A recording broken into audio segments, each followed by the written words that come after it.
Your footprints to success are really footprints of success, because every step that is made and taken based upon the goals that you have for your life, and you're managing those goals correctly, every step is the progressive realization of success in your life. There are only two ways to live your life. One is as though nothing is a miracle. The other, as though everything is a miracle. If you really want to be transformed, you have to live an intentional life. This is so simple, I don't want you to miss it. Most people don't lead their life, they accept their life. And when you accept your life, you are living on things that are not worthy of your time and effort and energy. Dominant culture that is designed to destroy your sense of self and your belief in yourself, and you have to learn ways in which you can begin to connect with this power that you have within yourself to handle where you are.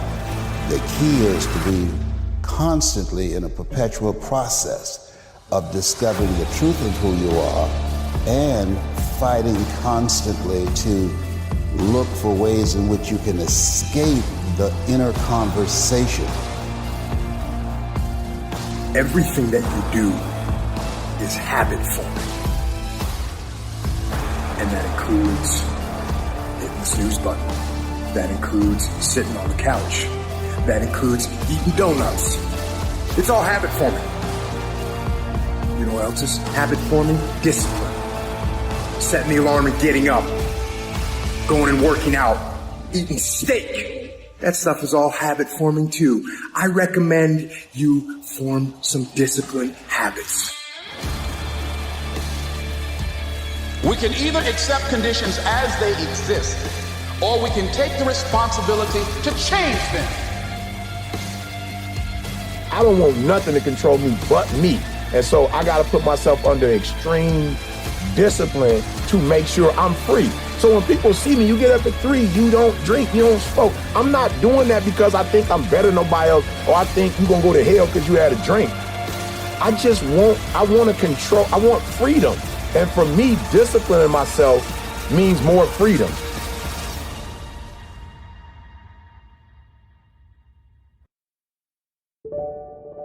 Jot this down. Also give yourself a chance to change. Some things I held on to that I thought this was it. I'm telling you, after a while I gave it up, found out it wasn't it. So give yourself a chance to change. Refine your philosophy. Refine your direction. If you'll give yourself a chance to do that, here's what will happen down the road a ways. A new door will open that you haven't discovered before. Give yourself a chance to change. Reevaluate. So let your library be a testimonial of your dedicated interest in accelerated personal development, that you will read whatever you have to read, you will hear whatever you must hear, and you will watch and see whatever you must see in order to make your life refined and worthwhile and achieve all of your purposes. It takes a lot of effort to learn. It takes a lot of effort to grow. It takes a lot of effort to decide and debate. But jot this down, it's all worth the price. Whatever stimulates you to think, whatever stimulates you to wonder, whatever stimulates you to react or even to debate, even if you hear something you say, well, that's not right, see, that's still valuable. It means you're awake, it means you're alert, it means you're alive. It means your mind is ready to take on something, whether it's agreeable or not agreeable. Something right, something wrong, who cares what it is? We've got to listen to a variety of voices. And some are going to come from the left and some are going to come from the right. And some are going to come from mysterious sources. And some will try to entice you with all kinds of stuff. But that's okay, just so you're alive and alert and awake, ready to process anything that comes your way. Take the best of it and make it beneficial for you, so that tomorrow you walk with a stronger step. Next month you see a clearer vision. And a month from now, the purpose for your life is multiplied by 2, 3, 5. That's what I want to create here.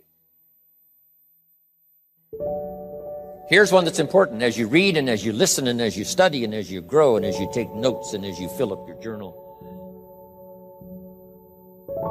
Then try to work on the ideas to make yourself valuable in the marketplace. Here's something to remember under personal development, some things I had to learn.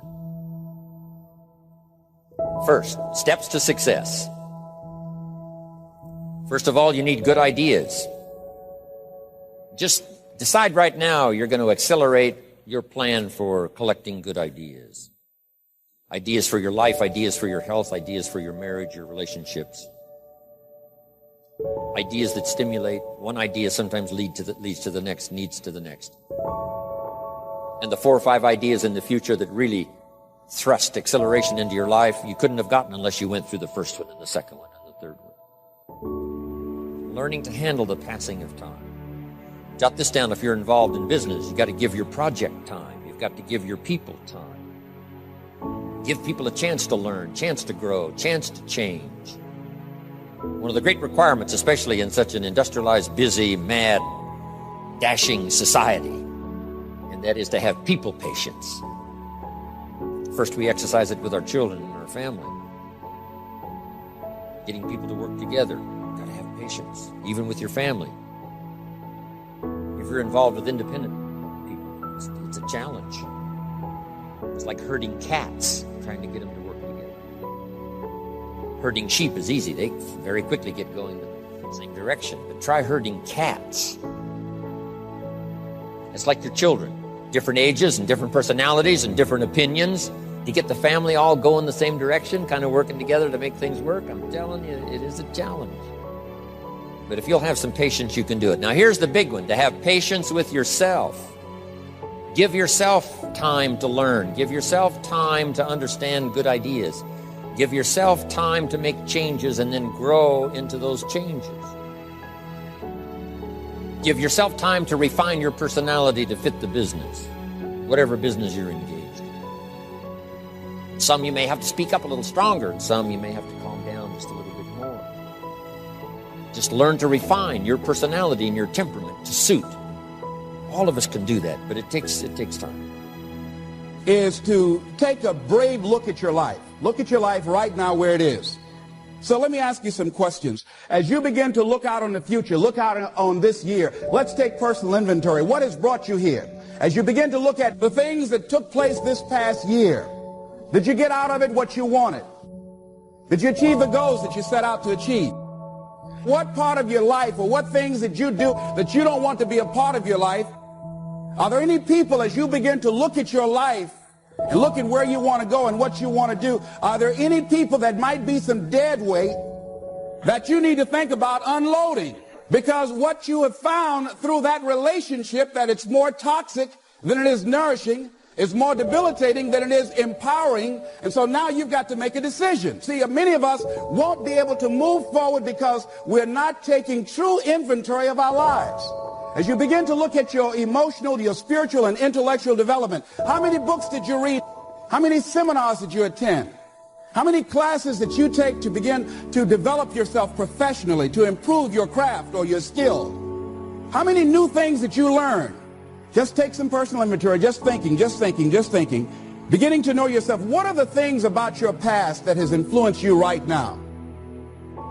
What's your philosophy of life? What are your beliefs, things that you feel very strongly about?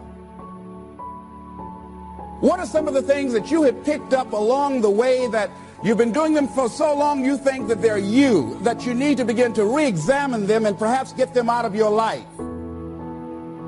See, a lot of things we do unconsciously because we picked it up somewhere in life. A friend of mine out of Chicago named Rhea Steele, I was at her house to have dinner, and Rhea, who was born in Chicago, has a tremendous Southern drawl.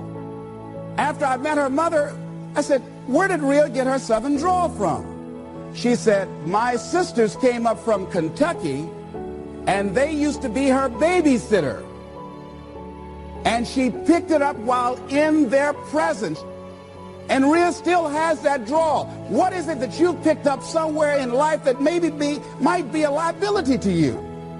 What fear, what beliefs that you're holding on to tenaciously that's no longer allowing your life to work? It's not enabling you to produce the results that you want to produce in your life. And you're still clinging to them. See, as we go into a new world, there's some old behaviors that just won't fit.